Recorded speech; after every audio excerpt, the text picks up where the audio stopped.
మనుషుని నోటి మాటను బట్టి దేవుడు తీర్పు తీరుస్తాడా? దేవుడు తన నోటి మాట చేత ఈ సమస్తాన్ని కలిగించి అందులో మనుషులమైన మనము నివసించడానికి మునిపే మనకు కావలసిన ప్రతి దానిని దేవుడు మన కొరకు అనుగ్రహించాడు. ఈ భూమి మీద మనకంటే ముందుగా జంతువులు, పక్షులు, మనకంటే ముందుగా వృక్షాలు, ఫలాలు ఇచ్చేటువంటి చెట్లు, మనకంటే ముందుగా ఈ విశ్వం, మనకంటే ముందుగా సూర్యుడు, చంద్రుడు, భూమి, నీరు అన్నిటినీ కూడా దేవుడు కలిగించాడండి. కేవలం తన నోటి మాట చేత ఇవన్నిటినీ కూడా దేవుడు కలిగించాడు. కానీ మనిషిని తన స్వరూపంలో, తన పోలిక చొప్పున దేవుడు తయారు చేశాడండి. ఈ భూమి మీద మనిషి కంటే బలమైనటువంటి జంతువులు ఉన్నాయి. కానీ ఈ భూమి మీద ఎన్నో లక్షల జాతుల పక్షులు, ఎన్నో లక్షల జాతుల జంతువులు, జీవరాశులు, పక్షులు ఎన్నో ఉండగా దేవుడు ఎవ్వరికి ఇవ్వలేని ఒక విశిష్టమైనటువంటి స్థితిని మనుషులకు అనుగ్రహించాడు. అందుకే దేవుడు ఏం చెప్పాడంటే, మీరు పక్షుల కంటే ఎంతో శ్రేష్ఠులు అని చెప్పాడండి. అంటే భూమి మీద మనిషి దేవుని దృష్టిలో శ్రేష్ఠుడు, దేవుని దృష్టిలో గొప్పవాడు. ఎందుకు శ్రేష్ఠుడు అని అంటే, మనిషి పురుషుడైనా స్త్రీ అయినా దేవుని పోలిక, దేవుని స్వరూపం.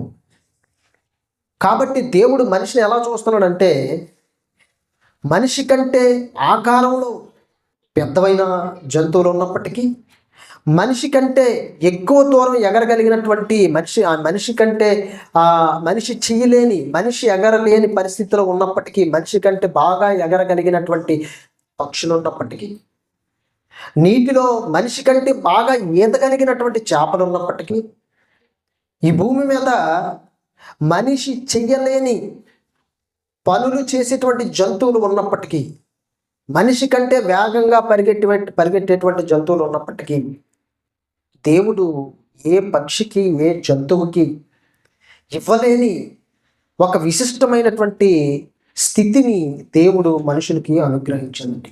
అదేంటంటే, మనుషులు మాత్రమే ఈ భూమి మీద మాట్లాడగలరు. మనుషులు మాత్రమే భూమి మీద మాట్లాడగలరు. సింహం నీకంటే బలమైంది, కానీ ఏం చేయలేదు, మాట్లాడలేదు. ఏనుగు నీకంటే, మనిషి కంటే గొప్పది, కానీ మాట్లాడలేదు. పక్షులు చాలా దూరంగా, చాలా ఎత్తులో ఎగరగలం, కానీ ఏం చేయలేవు, మాట్లాడలేవు. అంటే ఈ భూమి మీద మనిషికి మాత్రమే దేవుడు అనుగ్రహించినటువంటి ఒక విశిష్టమైనటువంటి స్థితి ఏంటి అని అంటే, మనిషి మాత్రమే మాట్లాడగలడు. ఎందుకనంటే దేవుడు మాట్లాడుతాడు కాబట్టి, దేవుని పోలికలో, దేవుని స్వరూపంలో మనిషిని అలాగే తయారు చేశాడు కనుక మనిషి కూడా ఏం చేయగలుగుతున్నాడు, మాట్లాడగలుగుతున్నాడు. అంటే మాట్లాడేటువంటి శక్తిని దేవుడు మనుషులకు మాత్రమే అనుగ్రహించాడు. ఆదాము మొట్టమొదటి మాటలు ఎవరు భూమి మీద ఆడారనంటే ఆదాము ఆడాడండి. ఆ తరువాత హవ్వ ఆడింది. ఆ తర్వాత మనుషులు మాట్లాడటం ప్రారంభించారండి. మనిషి మొదటగా మాట్లాడింది ఇదిగో దేవునితో మాట్లాడాడు ఆదాము. హవ్వ దేవునితో మాట్లాడింది. తర్వాత వెంటనే ఎవరితో మాట్లాడారో తెలుసా? మనిషి మొదటగా దేవునితో మాట్లాడిన తర్వాత రెండవ పరిస్థితిలో, రెండవ సందర్భంలో ఎవరితో మాట్లాడారో తెలుసా? సాతానుతో మాట్లాడారండి. అక్కడ మాట్లాడడానికి ఇంకొక జంతువు కూడా దేవుడు అవకాశం ఇచ్చింది. సర్పము. యెహోవా చేసిన భూజంతువులన్నిటిలో సర్పం ఎలా ఉందట? యుక్తి గలది. ఏమని మాట్లాడిందో తెలుసా హవ్వతో? ఇది నిజమా? ఈ తోటలో ఏ చెట్టు ఫలాన్నైనా దేవుడు తినొద్దని మీతో దేవుడు చెప్పాడా అని సర్పం మాట్లాడిందండి. సర్పం ఎలా మాట్లాడింది? ఏ జంతువుకి మాటలు రావు కదా, ఏ పక్షికి మాటలు రావు కదా, ఏ ప్రాణికి మాటలు రావు కదా. సర్పం ఎలా మాట్లాడింది అని అంటే, సాతాను పరలోకం నుండి పడద్రోయబడినప్పుడు సర్పాన్ని తన కొరకు ఒక సాధనంగా ఏర్పాటు చేసుకున్నాడు. ఆ సర్పం కోసం దేవుడు ఆదికాండం 3వ అధ్యాయం 1వ వచనంలో ఏం రాయించాడు తెలుసా? యెహోవా చేసిన భూజంతువులన్నిటిలో సర్పం యుక్తి గలది అంటే దేవుడట సర్పాన్ని చాలా తెలివితేటలు కలిగినటువంటి దానిగా దేవుడు తయారు చేశాడండి. చాలా జ్ఞానం కలిగినటువంటి దానిగా దేవుడు తయారు చేశాడండి. కాబట్టి సాతాను ఇప్పుడు హవ్వతో మాట్లాడాలంటే, ఆదాముతో మాట్లాడాలంటే ఎలా మాట్లాడాలి అని ఆలోచన చేశాడండి. సింహాన్ని చూస్తే సింహం పనికిరాలేదు, ఏనుగుని చూస్తే ఏనుగు పనికిరాలేదు, ఇంకేదైనా జంతువుని పక్షిని చూస్తే ఏది పనికిరాలేదు. ఎవరు నాకు ఉపయోగపడతారు, నాకు సాధనం ఎవరు, నాకు పనిముట్టు ఎవరు అని చూసేసరికి దేవుడు చేసిన జంతువులన్నిటిని జాగ్రత్తగా చూశాడండి. ఏది నాకు ఉపయోగపడుతుంది, ఎవరు నాకు ఉపయోగపడతారు, ఏ జంతువు నాకు ఉపయోగపడుతుందని చూసేసరికి సర్పము యుక్తి గలదిగా కనిపించింది సాతానుడికి.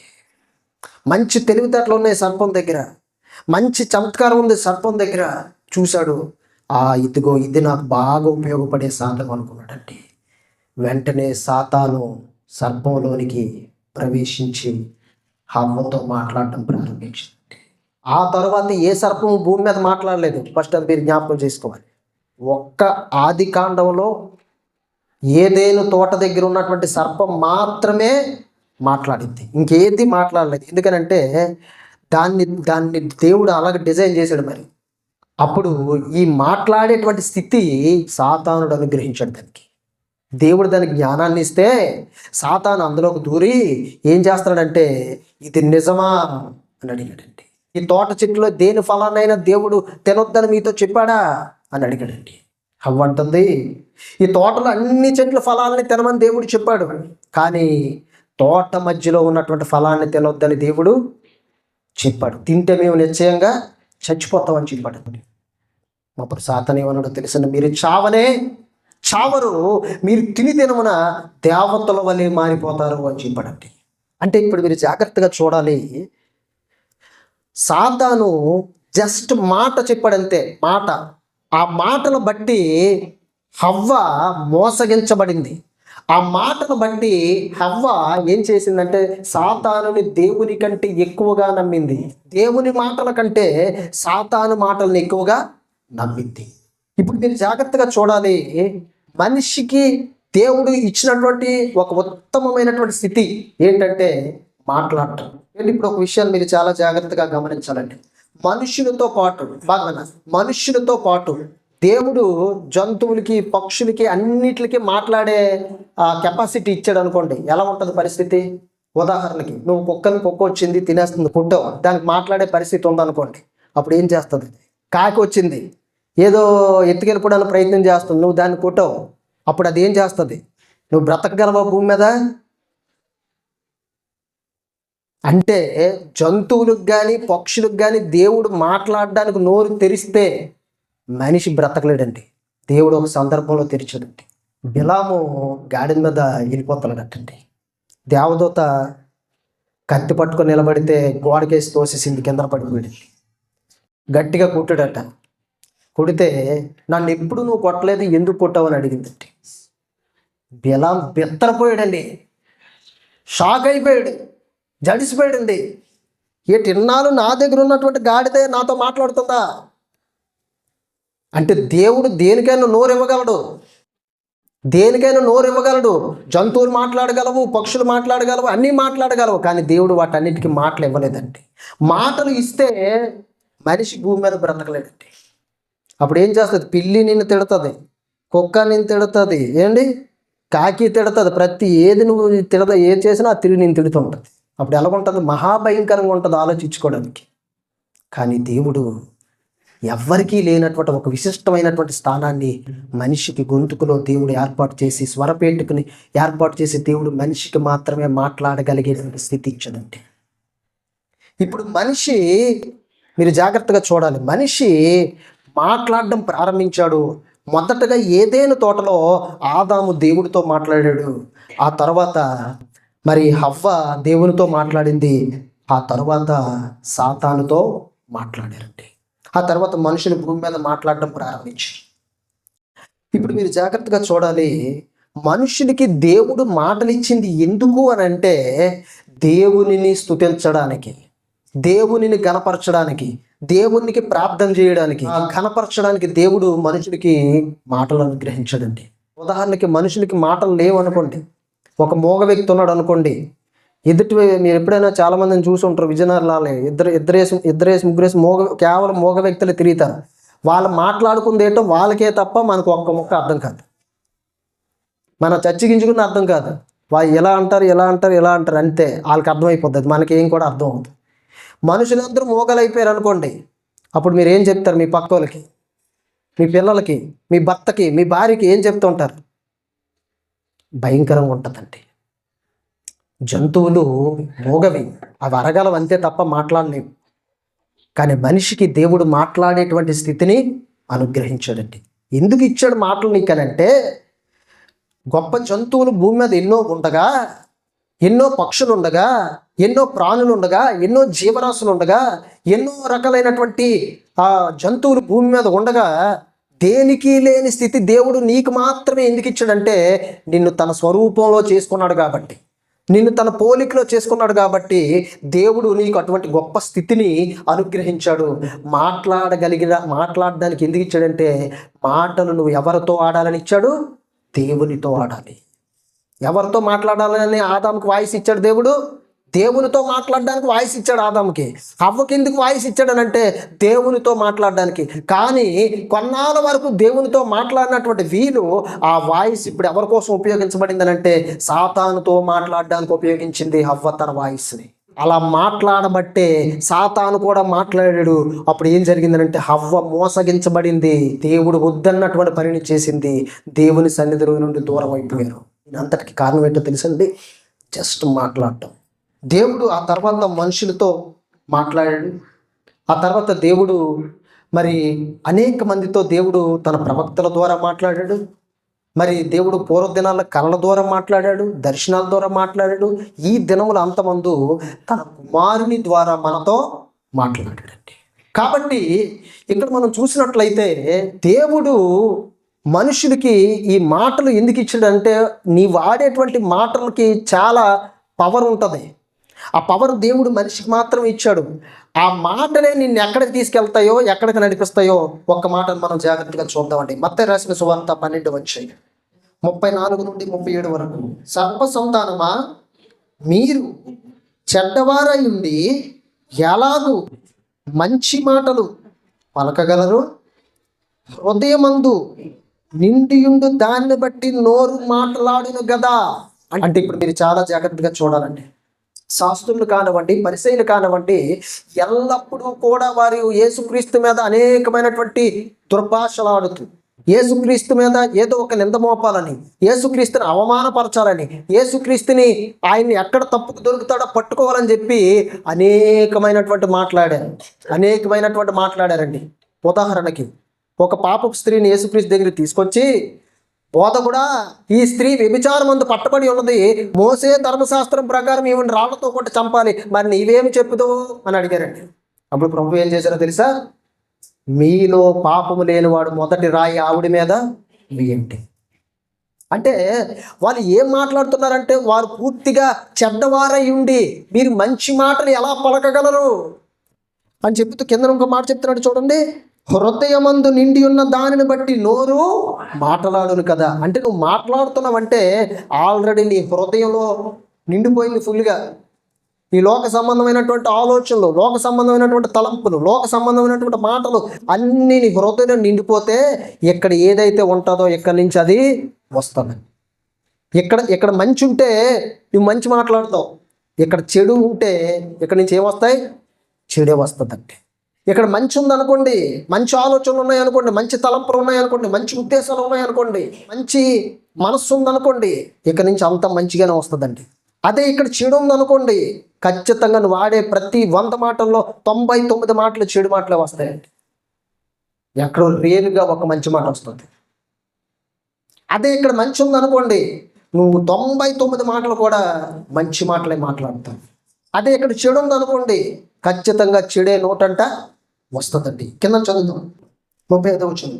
సజ్జనుడు తన మంచి ధననిధిలో నుండి సద్విషయములు తెచ్చును, దుర్జనుడు తన చెడ్డ ధననిధిలో నుండి దురవిషయములు తెచ్చును. చూడండి, ఇక్కడ దేవుడు ప్రభువు ఏం చెప్తున్నారంటే, ఒక మంచివాడు తన ధననిధిలో నుండి, అనగా తన ధననిధి అనే మాట దేనికి ఉపయోగించాడనంటే, నీ హృదయానికి, నీ మనస్సుకి, నీ మనసులో నుండి, నీ హృదయంలో నుండి సజ్జనుడు, ఒక మంచి వ్యక్తి ఏం తీసుకొని వస్తాడంటే మంచి విషయాలు తీసుకొని వస్తాడు. ఒక మంచి వ్యక్తి ఎప్పుడు కూడా మంచిని గురించే మాట్లాడతాడు.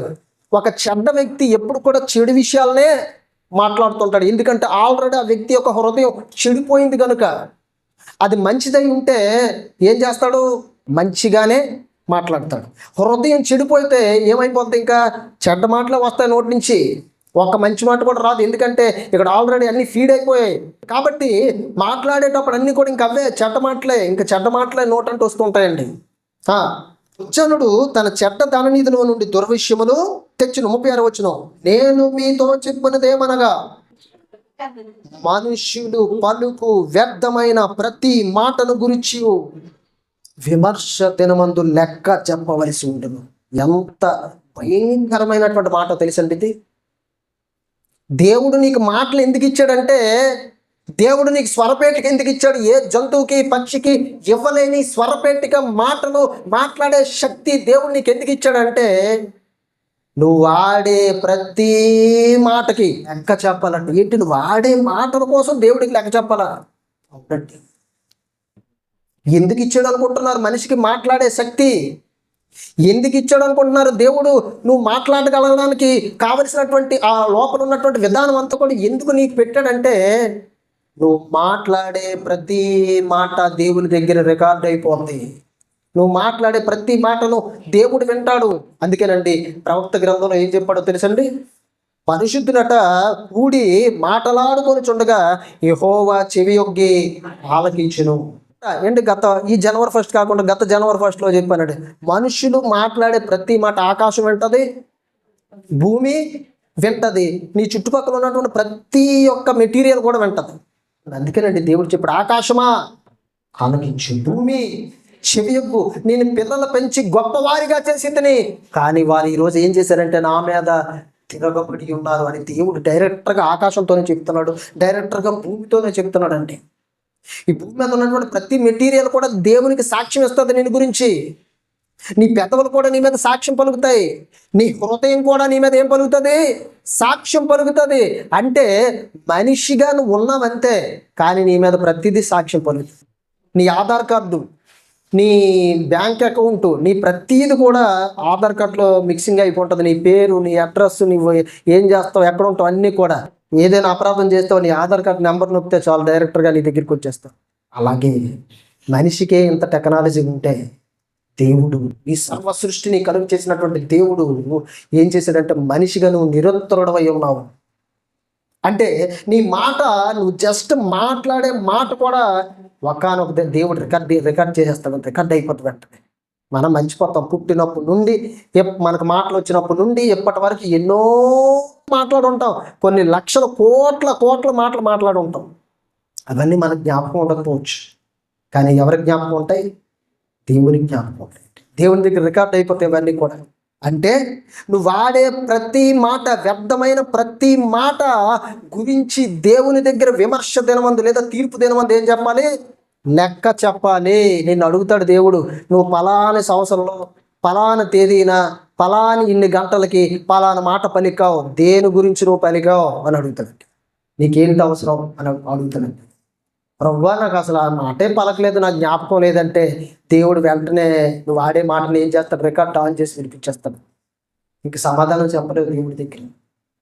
అర్థమవుతుందండి? సమాధానం చెప్పలేవు. భూమి సాక్ష్యం ఇచ్చేద్ది నీకోసం, నీ నీ నీ ఇల్లు సాక్ష్యం ఇచ్చేద్ది నీకోసం, సముద్రం సాక్ష్యం ఇచ్చేద్ది, నీ హృదయం సాక్ష్యం ఇచ్చేద్ది, నీ పెదవులు సాక్ష్యం ఇచ్చేస్తాయి, ఆకాశం సాక్ష్యం ఇచ్చేది. నువ్వు ఎక్కడ తప్పించుకోగలవు? తప్పించుకోలేదండి. అందుకే మనం మాట్లాడేటప్పుడు చాలా జాగ్రత్తగా మాట్లాడాలి. ఎందుకంటే నువ్వు దేవుని ఎదుట భయం కలిగి ఉండాలి. నువ్వు ఆడే మాట బట్టి ఒకరోజు నువ్వు దేవుని దగ్గర ఏం చెప్పాల్సి ఉందంటే లెక్క చెప్పాలి దేవుని ముందు. నువ్వు ఆడే ప్రతి వ్యర్థమైనటువంటి మాటను గురించి, నువ్వు ఆడే ప్రతి వ్యర్థమైనటువంటి మాటను గురించి దేవుని దగ్గర ఏం చెప్పాల్సి ఉంది? లెక్క చెప్పాలంటే. అది నువ్వు భర్త గురించి నువ్వు మాట్లాడినా, నీ భార్య గురించి మాట్లాడినా, నీ పిల్లల గురించి మాట్లాడినా, నీ కుటుంబీకుల గురించి నువ్వు మాట్లాడినా, నీ ఇరుగు పొరుగు వారి గురించి నువ్వు ఆడే వ్యర్థమైన మంచి మాట కోసం కాదు దేవుడు చెప్తుంది. మంచి మాటకు నువ్వు లెక్కప్ప చెప్పాల్సిన అవసరం లేదు. కానీ వ్యర్థమైన ప్రతి మాటను వాడితే ఖచ్చితంగా నువ్వు దేవుడి దృష్టికి వెళ్ళిపోతావు. తీర్పు దినంలో దేవుడి ముందు నిలబడుకోవాల్సింది. దేవుడు అడుగుతానంటే, నీకు ఎవరిచ్చారు ఈ అధికారం? తీర్పు తీర్చే అధికారం నీకు ఎవరిచ్చారు? నేను ఎవరు పలకమన్నారు ఈ మాట అడుగుతాడు. ఏం చెప్తావు? అప్పుడు కిందని అసలైన మాట ఉంది, చదువుదామండి. 37 వచ్చింది. నీ మాటలను బట్టి, చూసారండి, నీ మాటను బట్టే నువ్వు నీతిమంతుడు అని తీర్పు పొందుతావు, నీ మాటలను బట్టి అపరాధివని తీర్పు పొందుతావు. అంటే ఆ రోజు నిన్ను దేవుడు డిసైడ్ చేయాలంటే పరలోకానికి నిన్ను పంపించాలా, అక్కడి నుంచి నరకానికి నిన్ను తోసేయాలని డిసైడ్ చేసింది ఏంటో తెలుసా? నువ్వు వాడే మాటలే నిన్ను నువ్వు నీతిమంతుడని నేను నిర్ణయించి పరలోకానికి పంపిస్తాయి. నువ్వు వాడే మాటలే నువ్వు అపరాధమని తీర్చి నిన్ను నరకానికి పంపిస్తాయి. కాబట్టి మనం మాట్లాడేటప్పుడు మన మాట చాలా జాగ్రత్తగా ఉండాలి. దేవుడు నిన్ను లెక్క అడుగుతాడని గుర్తుపెట్టుకోవాలి. ఇప్పుడు కూడా క్రైస్తవులుగా, అన్యజనులకు తెలియదు ఈ రహస్యం. కానీ క్రైస్తవులకు దేవుడు మర్మాన్ని వివరించి చెప్పాడు. నువ్వు ఆడే ప్రతి మాటకి దేవుడి దగ్గర లెక్క చెప్పాలంటే ఆశ్చర్యపోవాలి, భయం కలగాలి మనకి. ఎందుకనంటే మనం ఆడే ప్రతి మాట, ఎవరి గురించి నువ్వు మాట్లాడినా ఆడే ప్రతి మాట దేవుని దగ్గర నువ్వు లెక్క చెప్పాల్సి ఉంది. లేకపోతే నువ్వు నరకంలోకి వెళ్ళిపోతావు. అంటే ఖచ్చితంగా 100%. కాబట్టి నువ్వు మాట్లాడేటప్పుడు చాలా జాగ్రత్తగా మాట్లాడాల్సినటువంటి అవసరం ఉన్నది. చాలా జాగ్రత్తగా మాట్లాడాల్సిన పరిస్థితి ఉంది. అందుకే అపోస్తలుడైన పౌలు ఏం చెప్తాడో తెలుసండి? మీరు క్రీస్తుతో కూడా లేపబడిన వారైతే మీరు ఇక మీదట పోకిరి చేష్టలైనను, దుర్భాషలైనను, బూతులైనను మీ నోట రానియుకుడి, సరసోక్తులైనను మీ నోట రానియుకుడి అని ఎందుకు చెప్పాడంటే, నువ్వు ఆడే మాట బట్టి ఎక్కడికి వెళ్ళిపోతావు? అయితే నీతివంతుడిగా తీర్పు పొందుతావు, లేదా అపరాధిగా తీర్పు పొందు. అదే ప్రభు, నీ బాప్టిజం తీసుకున్నాను, నీ రక్తం చేత కడగబడిపోయాను, అయ్యా నేను మరి నాకు సర్టిఫికేట్ ఇచ్చావు కదా రక్షణ పొందుకున్నావు అని అంటే, ఆ సర్టిఫికేట్ చెల్లదు నాయన అని చెప్పేస్తాడండి. ఎందుకో తెలుసా? వాడే మాటలు ఇదిగో సరైన విధంగా లేవు అని చెప్తున్నాడు. కాబట్టి మనం మాట్లాడేటప్పుడు, అది ఎవరి గురించి మాట్లాడినా మనం మాట్లాడేటప్పుడు చాలా జాగ్రత్తగా ఆచితూచి మాట్లాడాలి. తేడా వచ్చిందంటే దేవుడు అక్కడ తేడా చేసేస్తాడంటే. నువ్వు ఆడే మాటలు బట్టి దేవుడి దగ్గర లెక్క చెప్పాలి. నువ్వు అది గుర్తుపెట్టుకోవాలి. అందుకే నీకు మాటలు ఇచ్చాడు దేవుడు. జంతువుకి పక్షికి ఇవ్వలేని కెపాసిటీ నీకు మాత్రమే ఎందుకు ఇచ్చాడనంటే, నువ్వు లెక్క చెప్పాల్సి ఉంది. ప్రతి వ్యర్థమైనటువంటి మాటల గురించి లెక్క చెప్పాల్సి ఉంది. కాబట్టి నువ్వు ఎవరి గురించైనా మాట్లాడేటప్పుడు చాలా జాగ్రత్తగా మనము నోరు అదుపులో పెట్టి ఏం చేయాలి? మాట్లాడాలి. లేదా నువ్వు దేవుని దృష్టిలో అపరాధిగా మార్చబడి నరకములోనికి వెళ్ళిపోతావు. ఇక్కడ చూడండి 37 వచ్చిందో, నీ మాటను బట్టి నీతిమంతుడు అని తీర్పు పొందుదువు, నీ మాటను బట్టి అపరాధివని తీర్పు పొందుతావు. అంటే నీ మాటలే నిన్ను నీతిమంతుడని డిసైడ్ చేస్తాయి, నీ మాటలే నిన్ను దోషివి అపరాధివి అని డిసైడ్ చేస్తాయి. వెంటనే నువ్వు అపరాధిగా మారిపోతే, నువ్వు వాడే మాటలు బట్టి అపరాధిగా దేవుడు నిన్ను చూస్తే ఎక్కడికి వెళ్ళిపోతావు? నరకంలోకి వెళ్ళిపోతావు. దేవుడు ఒక రాజుకు ఒక పేరు రాసిదండి, మేనే టెకిల్ ఉపాష్యం అనేటువంటి పేరు రాసిదండి. ఆ భాష అర్థం కాలేదు. అంతమంది పాండిత్యం కలిగినటువంటి వాళ్ళని, జ్ఞానం కలిగినటువంటి వాళ్ళని పిలిపించేటట్టు ఎవరికి రావటం లేదండి. అప్పుడు దాని నుంచి ఇప్పుడంటే, ఇదిగో ఈ భాషకు అర్థం ఏంటో తెలుసా? దేవుడు నిన్ను త్రాసులో తుయ్యగా నువ్వు ఎలా కనిపించావు? తక్కువైపోయావు. నువ్వు ఆడే మాటలు ఎక్కువైపోయాయి, నువ్వు తక్కువైపోయావు. కాబట్టి అంచె దినమందు, తీర్పు దినమందు, విమర్శ దినమందు నీ మాటలు నిన్ను నరకానికి తీసుకెళ్ళిపోకూడదు. నీ మాటలు నిన్ను ఎక్కడికి? పరలోకానికి తీసుకొని వెళ్ళాలి. కాబట్టి నువ్వు మాట్లాడేటప్పుడు అది నీ గురించి, నీ కుటుంబం గురించి, ఎదుటి వ్యక్తుల గురించి నువ్వు మాట్లాడినప్పుడు ఎటు పరిస్థితుల్లో కూడా వ్యర్థమైనటువంటి మాటలు ఏం చేయకూడదు? ఆడకూడదండి. ఆడవా నరకంలోకి వెళ్ళిపోతావు. నువ్వు లెక్క చెప్పాలి దేవుడి దగ్గర. మన రీసెంట్గా అమెరికా దేశంలో ఒక సంఘటన జరిగింది. వారు ఆడేటువంటి మాటలు వారికి తీర్పు తీర్చేయండి. ఆ సందర్భాన్ని చెప్పే ముందు దేవుడు మరి బైబిల్లో నుంచి ఏమి చెప్పుతున్నాడో, తన ప్రజల గురించి ఏమి వివరిస్తున్నాడో, ఏం మాట్లాడుతున్నాడో ఒకసారి మనం చూద్దామండి. ఆ మాటలు ఒకసారి చూసిన తర్వాత ఆ సందర్భాన్ని గురించి మీకు చెప్తారంటే, గలతీయులకు రాసిన పత్రిక 6వ అధ్యాయం 7వ వచనం, మోసపోకుడి, దేవుడు విక్రింపబడడు. మనుష్యుడు ఏమి విత్తునో ఆ పంటనే కోయును అని చెప్పాడండి దేవుడు అపోస్తలుడైన పౌలు ద్వారా. మోసపోకుడి, దేవుడు విక్రింపబడడు. మనిషి తన నోటితో ఏ మాటనైతే విత్తుతాడో ఆ పంటే తిరిగి కోస్తాడు. అంటే నువ్వు మంచి మాట్లాడితే మంచి వస్తుంది, నువ్వు చెడు మాట్లాడితే చెడు నీ మీదకి వస్తుంది, నువ్వు మేలు మాట్లాడితే మేలు వస్తుంది, కీడు మాట్లాడితే కీడే నీ కుటుంబం మీదకి నీ మీదకి వచ్చేస్తుంది. జరిగి తీరుతుందండి ఖచ్చితంగా. ఎవరిది అది మన భారతదేశం అయినా అమెరికా అయినా నువ్వు ఎక్కడున్నా సరే దేవుని వాక్యం ఎక్కడైనా ఒకటే. దేవుని వాక్యం ఎక్కడైనా స్థిరం అండి. కాబట్టి నువ్వు మాట్లాడేటువంటి మాటలు నువ్వు మంచి విత్తితే నువ్వు మంచి పంటనే కోస్తావు, నువ్వు చెడు విత్తితే చెడు పంటనే కోస్తావు. దేవుణ్ణి ఎవరైనా విక్రిస్తే దేవునికి నచ్చదండి. మొన్న అమెరికా దేశంలో రీసెంట్గా ఒక సంఘటన జరిగిందండి. వాళ్ళు ఏం చేశారనంటే, కాలిఫోర్నియా అనబడినటువంటి ఒక రాష్ట్రం ఉందండి అమెరికా దేశంలో. అందులో లాస్ ఏంజల్స్ అనబడినటువంటి ఒక మహానగరం ఉంది. ఆ నగరంలో, ఆ కాలిఫోర్నియా స్టేట్లో ఎక్కువగా ధనవంతులు ఉండేది, ఎక్కువగా సినిమా స్టార్స్ ఉండేది, ఎక్కువగా సంపన్నులు ఉండేటువంటి ప్రదేశం కాలిఫోర్నియా. అమెరికా దేశం అనగానే ఒకటి మన జ్ఞాపకం రావాలండి, అక్కడ ఎక్కువ పర్సంటేజ్ ఎవరు ఉండాలి? మన క్రైస్తవులే ఉండాలండి. ఉన్నారు. కానీ మనుష్యులకి తెలివితేటలు ఎక్కువైపోయి, మనుషులకి డబ్బు ఎక్కువైపోయి, మనుషులకి టెక్నాలజీ ఎక్కువైపోయి వారు ఏమనుకున్నారో, ఎలాగా వారి మాట విసిరారో దేవుని మీద, ఆ తర్వాత ఎలాంటి పంటను వారు కోసారో మీరు జాగ్రత్తగా చూడాలి. And the acceptance speeches have been on fire. Who got shouted out the most? Let's look at the numbers. All right, cast and crew are leading the way with 11 mentions. Moms are holding strong with 3 shout-outs. God, creator of the universe, 0 mentions. And Mario Lopez, host of Access Hollywood, 1. All right. No surprise in this godless town. ఆవిడ ఒక పెద్ద cinema star అండి America దేశంలో. అక్కడ ఉన్నటువంటి వారందరూ కూడా ఈ 2025 నూతన సంవత్సరంలో ఒక పెద్ద ఫంక్షన్ ఏర్పాటు చేశారు. చేసి గ్లోబల్ లీడర్స్ అనబడినటువంటి ఒక దానిని, ఒక ఫంక్షన్ ఏర్పాటు చేసి, ఈ ప్రపంచానికి నాయకత్వం ఎవరు, ఈ ప్రపంచ నాయకులుగా మనం చూడవలసింది ఎవరిని, గొప్పవారిగా చూడవలసింది ఎవరిని, ఉన్నతమైనటువంటి వ్యక్తులుగా చూడవలసింది ఎవరిని అని మార్కులు వేసింది. ఎవరికి మార్కులు వేశారని అంటే, క్యాస్ట్ అండ్ క్రూ, అంటే ఆ దేశంలో ఉన్నటువంటి ప్రజలు, అలాగే సిబ్బంది. క్రూ అంటే సిబ్బందికి ఎన్ని మార్కులు వేశారని అంటే 11 మార్కులు వేశారండి. తల్లులకి, అంటే ప్రపంచంలో మరి అత్యుత్తమైనటువంటి స్థాయి తల్లికి ఇవ్వబడింది కనుక తల్లికి ఎన్ని మార్కులు వేశారని అంటే అందరు కలిసి 3 మార్కులు వేశారండి. ఏమంటుందో తెలుసండి ఆవిడ, the God creator of this universe 0 mentions అని చెప్పిందండి. అంటే దేవుడికి ఎన్ని మార్కులు వేశారో తెలుసా? 0 వేశారండి. 0.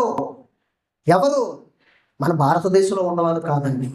దేవుని పేరు పెట్టుకొని, దేవుడు ఆశీర్వదిస్తే అక్కడ ఉండి, దేవుని పేరు బట్టి ఆశీర్వదించబడి, జ్ఞానాన్ని కలిగి దేవుని సువార్తను ప్రకటించినటువంటి జ్ఞానులు ఈరోజు డబ్బులు ఎక్కువైపోయి, జ్ఞానం ఎక్కువైపోయి, టెక్నాలజీ ఎక్కువైపోయి ఏమంటుందో తెలుసండి ఆవిడ, అంత అక్కడ ఉన్న వాళ్ళందరూ కూడా మిలియనర్స్, అందరూ కూడా కోట్లకు అధిపతులు అండి, వేల లక్షల కోట్లకు అధిపతులు అక్కడ కూడుకున్నటువంటి వాళ్ళందరూ కూడా ఏమంటున్నారో తెలుసండి, ఈ సర్వ సృష్టిని కలిగించినటువంటి దేవునికి 0 మార్కులు వేసినప్పుడు ఎగతాళిగా నవ్వుతున్నారు అందరూ కూడా, అపహాసిస్తున్నారు దేవుణ్ణి.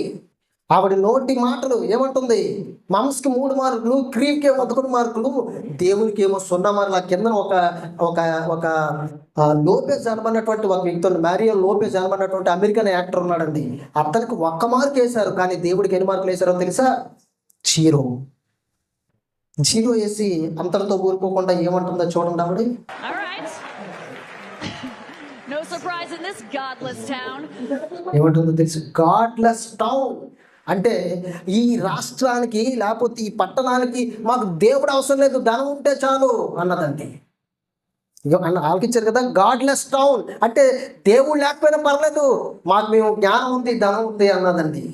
అనిన కొన్ని గంటల్లో కొన్ని రోజుల్లో దేవుడు ఏం చేశాడో తెలుసా? దేవుణ్ణి అపహసించారు. అక్కడ దేవునికి 0 మార్కులు వేశారు. అందరికంటే తక్కువ వాడిగా దేవుణ్ణి చూశారు. ఈ సర్వాన్ని కలుగు చేసినటువంటి సర్వ సృష్టికర్తకి ఆవిడే అంటుంది, creator of this universe 0 mentions అన్నదండి. అంటే దేవునికి 0 మార్కులు వేశారు, సర్వ సృష్టికర్తకి మనుషులకి ఎక్కువ మార్కులు వేశారు దేవుని కంటే. అప్పుడు దేవుడు మనుషుడు ఏ పంట విత్తుతాడో దాన్నే కోస్తాడు. కాబట్టి దేవుడు ఊరుకోలేదండి. దేవుడు ఏం చేశాడో తెలుసా? ఊరుకోలేదని చూడండి.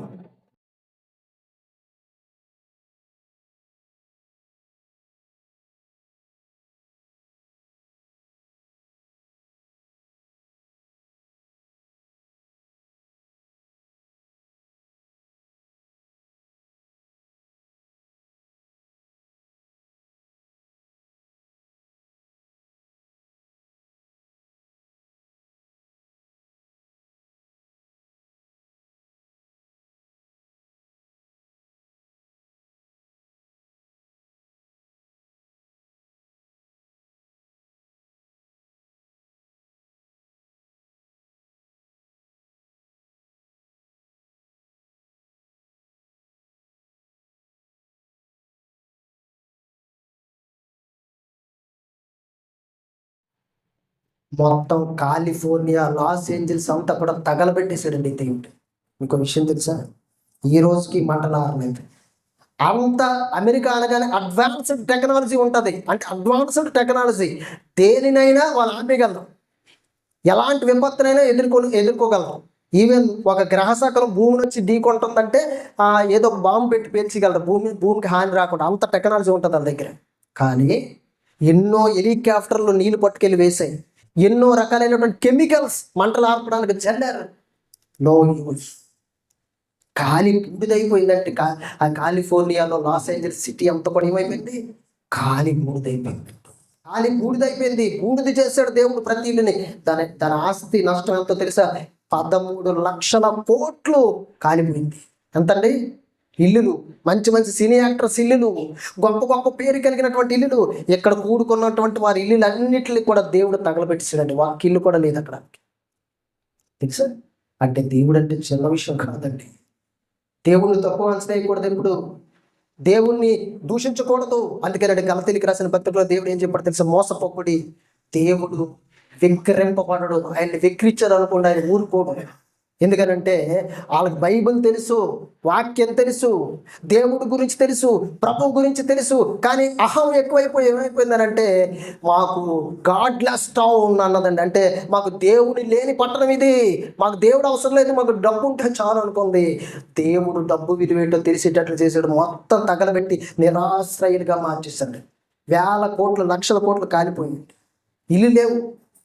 మీకు విషయం తెలుసా? అదే లాస్ ఏంజల్స్ సిటీలో దేవుని యందు భయభక్తులు కలిగినటువంటి ఒక వ్యక్తి ఇల్లు అన్నీ కాలిపోయండి. ఆ ఇల్లు మాత్రం కాలేదండి. న్యూస్లో పర్టికులర్గా చూపిస్తాను.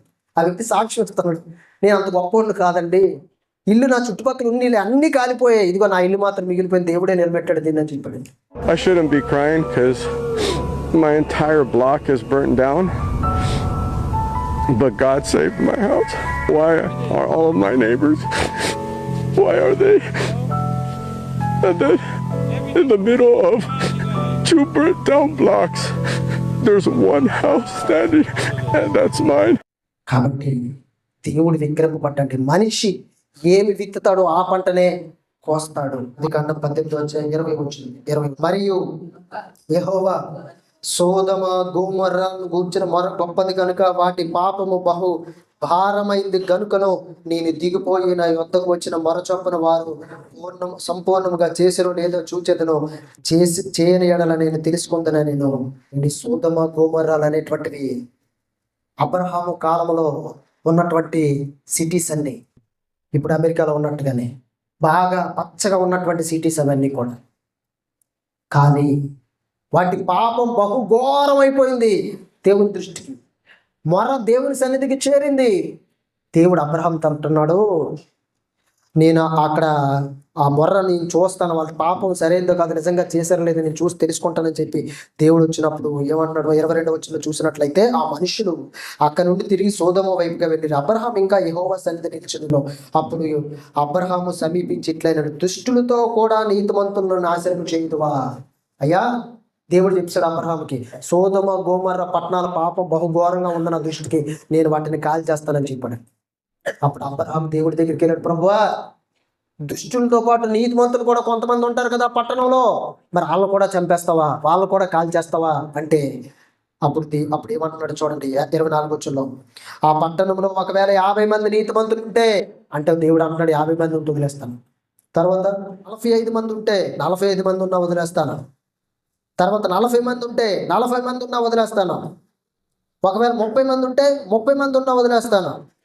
20 మంది ఉంటే 20 మంది ఉన్నా వదిలేస్తాను. అబ్రహాం అంటున్నాడు, ప్రభువా, కోపనకపోతే ఒక్కసారి నీతో మాట్లాడుతాను. ఒకవేళ అక్కడ 10 మంది ఉంటే నీతిమంతులు 10 మంది ఉంటే, అప్పుడు దేవుడు ఏమన్నాడు తెలుసండి, 10 మంది ఉన్నా సరే 10 మందిని బట్టి నేను నాశనము చెయ్యను అని దేవుడు మాట్లాడి వెళ్ళిపోయాడండి.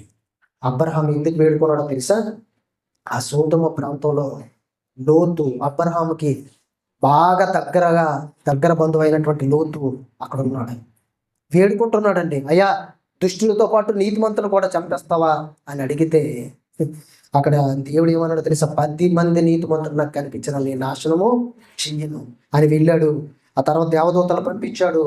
ఆ తర్వాత దేవదూతలు వెళ్ళేసరికి ఆ గ్రామ ప్రజలు చిన్నవాడు మొదలుకొని ముసలివాడు వరకు కూడా దేవదూతలు పాడు చేయాలని లోతు దగ్గరికి వచ్చారు. లోతు ఇంటికి వచ్చారు. లోతుని బయటికి రమ్మన్నారు. వీడెవడో ఎక్కడి నుంచి వచ్చి మనకు తీర్పరగా ఉన్నాడు, వీడిని తోసేయండి బయటికి అన్నారు. దేవదూతలు ఏం చేశారంటే చీకటి కలిగించారు. లోతుతో చెప్పారు, నువ్వు నీ భార్య నీ కుమార్తెలు ఇక్కడి నుంచి పారిపోండి, వెళ్ళిపోండి అని చెప్పారంటే అందరూ బయలుదేరారు. వారు ఇంకా తడువు చేస్తుండగానే దేవదూతలు వారి చేతులు పట్టుకొని ఆ పట్టణాన్ని దాటించి వెళ్ళిపోయినప్పుడు వెనక్కి తిరిగి చూడొద్దు అని చెప్పినప్పుడు ఏం జరిగిందో చూద్దామండి ఒకసారి. ఆదికాండం 19వ అధ్యాయంలో 23వ వచనం చదువుతామండి. లోతు సోయరుకు వచ్చినప్పుడు ఆ దేశమున సూర్యుడు ఉదయించెను. అప్పుడు యెహోవా సోదొమ మీదను 23, 24 వచనాలు 19వ అధ్యాయం ఆదికాండం. అప్పుడు యెహోవా సోదొమ మీదను గోమొర్ర మీదను యెహోవా యొద్ద నుండి గంధకమును అగ్ని ఆకాశము నుండి కురిపించి ఆ పట్టణమును ఆ మైదానం అంతటిని పట్టణములో ఉన్న నివసించే వారందరినీ నేల మొలకను నాశనము చేసెను. దేవుడు ఏం చేశాడో తెలుసండి? సోదొమ గోమొర్రని ఆకాశం నుండి గంధకాన్ని అగ్నిని కురిపించి నేల మొలకలను సైతం దేవుడు ఏం చేశాడో తెలుసా? నాశనం చేశాడు. మొత్తం ఇళ్ళని తగలబెట్టేసాడండి దేవుడు. మొత్తం అక్కడ ఉన్నటువంటి వారందరూ కూడా కాలి బూడిదైపోయారు. నేటి సమాజంలో ఆ రోజు దేవుడు సోదొమ గోమొర్రను మనకు దృష్టాంతంగా ఎందుకు పెట్టాడో తెలుసా? ఇదిగో, దేవుణ్ణి దూషించినప్పుడు మరి ప్రజల యొక్క పాపం బహుఘోరంగా దేవుని సన్నిధికి వెళ్ళినప్పుడు దేవుడు ఆ రోజు వాళ్ళని విడిచిపెట్టలేదు. ఇప్పుడు వీళ్ళని కూడా దేవుడు విడిచిపెట్టలేదంటే కాల్చాడు దేవుడు. ఎందుకనంటే నీ నోటి మాటను బట్టి నీకు తీర్పు పొందుతావు. నోటి మాటను బట్టి దేవుని అపహసించారు, వాళ్ళు దేవుని దూషించారు. దేవుడిని వెక్కిరిస్తే దేవుడు ఊరుకోడండి. దేవుడిని వెక్కిరిస్తే దేవుడు ఊరుకోడు. ఎందుకనంటే ఆయన గణపరచు వారిని ఆయన గణపరుస్తాడు, ఆయన తృణీకరించే వారిని ఆయన తృణీకరిస్తాడు. కాబట్టి వారు ఎవరైనా సరే దేవుడికి ఎక్కువ లేదండి. నిరాశ్రయులు అయిపోయారు అందరు కూడా. ఇల్లు లేవు, ఏ ఇల్లు చూసినా బూడిదే, ఏమి లేదండి. నిరాశ్రయులు అయిపోయారు. 13 లక్షల కోట్ల ఆస్తి మొత్తం అందరి దగ్గర కాలిపోయిందండి. అది చిన్న దృష్టాంతంగా దేవుడు చేశాడు. కానీ ఒకానొక దినాన్ని, ఆ దినాన్ని అబ్రహాము కాలంలో అగ్ని గంధకాలను కురిపించి నేల మట్టుకు మొలకలను సైతం నాశనం చేస్తే, క్రీస్తు 2వ రాకడలో ఆరని అగ్నిలోనికి దేవుడు పంపించేస్తాడు. ఆరని అగ్ని, అది యుగ యుగాలు కాలాలి. అక్కడ అగ్ని ఆరదు, పురుగు చావదు. యుగ యుగాలు కాలబోతున్నటువంటి నరకాగ్నిలోనికి దేవుడు పంపించేస్తాడు. అలాగే నీ నోటి మాటను బట్టి నీవు నీతిమంతుడివని, నీ నోటి మాటను బట్టి అపరాధివని తీర్పు పొందుతావు అని చెప్పాడు. మన మాటలే మన పరలోకానికి తీసుకెళ్తాయి, మన మాటలే మన నరకానికి తీసుకెళ్తాయి. అక్కడ ఆవిడ సినీ యాక్టర్ ఏం చేసిందో తెలుసా? మాటలే అన్నదండి, జస్ట్ మాటలే అన్నది. గాడ్లెస్ టౌన్ అన్నదండి, దేవుడు అవసరం లేని పట్టణం అన్నదండి. కానీ దేవుడు అవసరం ఏంటో చూపించదు. కాబట్టి మనం మాట్లాడేటప్పుడు లెక్క చెప్పాలన్న విషయాన్ని గుర్తుపెట్టుకోవాలంటే క్రైస్తవులు వాడే ప్రతి మాట దగ్గర మాటకి దేవుని దగ్గర ఏం చెప్పాలి? లెక్క చెప్పాలి.